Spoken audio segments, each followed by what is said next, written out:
My dad died when I was 7. The week before Christmas. The day after my birthday. Mom always told me how special I was. That I was one of a kind. She used to read our stories. My dad was a fireman. Bus driver. Nurse. I miss him most of all at night.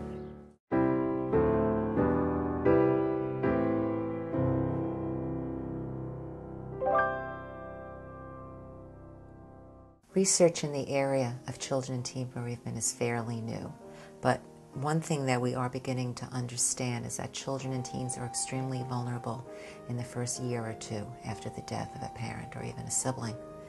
And so we understand that there's physical issues that need to be addressed, medical, academic, and social. What we're trying to do is make people more aware of what we do and what these centers are doing, and that they really are helping children and they need it.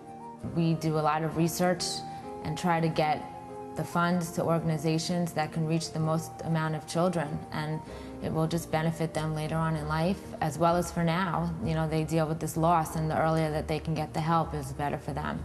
If the child doesn't have that support system, they are more likely to have other kinds of problems develop. I think the beauty of A Little Hope is that it's run by people who really understand grief and the grief process. So when they're looking for groups that they want to fund, they make sure that they're effective groups, that they support a philosophy that's going to help children.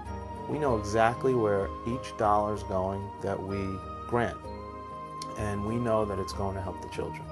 And they have to adhere to our guidelines, which include follow-ups, and they have to show where the money is being spent, and we make sure that the money is being spent on the programs it was funded for. One of the things that A Little Hope does is fund the activities that camps and bereavement programs and various organizations provide. If a child is 5 or 6 years old, they might be able to work through their grief through art, through physical play. Children do not grieve in the same way that adults do. And one of the ways in which programs help children is they help them go through the grief process at the developmental level that they're at. Problems that lay within come out later in life, and it's better to deal with it at the, early on after the loss. The grief process is not an event, it's a lifelong process. And the balloon ceremony is an opportunity, whether it be when you're leaving a bereavement program or maybe at the end of a weekend or a week-long bereavement camp, where a child gets to write something to their loved one. As they attach it to the balloon and they release it, it's a way of saying goodbye to their loved one. Children are the most important people because they're our future. And if we help them now, it will help them later in life. I started going to this place. There were kids there just like me. I feel better now. Much, much better.